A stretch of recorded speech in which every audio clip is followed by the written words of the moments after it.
الله من الشيطان الرجيم بسم الله الرحمن الرحيم الحمد لله رب العالمين والصلاة والسلام على أشرف الأنبياء والمرسلين قال الله تبارك وتعالى في القرآن المجيد بسم الله الرحمن الرحيم إنا لله وإنا إليه راجعون. عزیزان گرامی، جیسا کہ آپ جانتے ہیں کہ قرآن کی آیت چیخ کر کہہ رہی ہے کہ جو بھی اس دنیا میں آیا ہے اس کی بازگشت اور برگشت اللہ کی طرف ہے. کسی کو یہ دنیا میں نہیں رہنا، ہر کسی کو ایک نہ ایک دن پلٹ کر خدا کی بارگاہ میں جانا ہے. اور اس دنیا میں دیکھا جاتا ہے کہ دو طرح کے انسان پائے جاتے ہیں. ایک وہ لوگ ہیں جو برے لوگ ہیں، ایک وہ لوگ ہیں جو اچھے لوگ ہوتے ہیں. جب بھی کوئی دنیا سے گزر جاتا ہے تو جو برا جاتا ہے وہ برائی چھوڑ کر جاتا ہے، جو اچھا جاتا ہے وہ اچھائی چھوڑ کر جاتا ہے. جیسے ہی انسان دنیا سے جاتا ہے، کسی کی برائی کے تذکرے ہوتے ہیں، کسی کی اچھائی کے تذکرے ہوتے ہیں. لوگوں کا ہجوم، لوگوں کا آنا، لوگوں کا جنازے میں شرکت کرنا اس بات کی دلیل ہوتی ہے کہ اس نے کتنے اچھے کام کیے. یہ میت سے سبق ملتا ہے.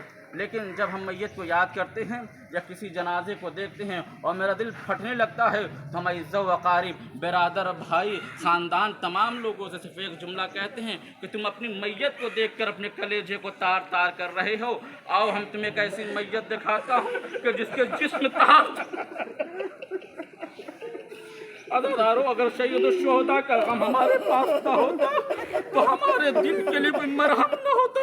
روایت کے جملے یہ بھی میت یہاں پر رکھی ہے. ایک جملہ میں کہنے جا رہا ہوں.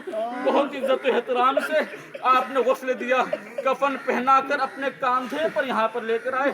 اور میں ایک سرکار کو دکھاتا ہوں، ایک سید الشہداء کو دکھاتا ہوں جس کے بارے میں روایت ملتی ہے اس کا نانا اسے کتنا چاہتا تھا، گھر والے کتنا چاہتے تھے. جس کے نانا نے دین کو پھیلایا، جس کے نانا کی امت تھی. ہائے وہ کربلا میں نانا کی امت کے سامنے تنہا کھڑا ہے اور اپنی بہن سے کہہ رہا، بہن وہ لباس لے آؤ جو میں نے تمہارے حوالے. بہن لباس لے کر آئی. بھائی یہ لباس تو بڑا تار تار ہے. کہا بہن میں یہی لباس پہن کر میدان جنگ میں جانا چاہتا ہوں. کہا بھائی ایسا کیوں؟ کہ اس لیے تاکہ جب نرغِ آدھا میں میں گھروں اور میرے اوپر تیروں کی بارش ہو اور میں گھوڑے سے زمین پر آؤں اور اشکیا جب میرے ساز و سامان لوٹنے آئے تو یہ برہنہ، یہ تار تار کپڑا دیکھ کر مجھ پر ترس کھا جائے اور کم سے کم یہ کپڑا میرے جسم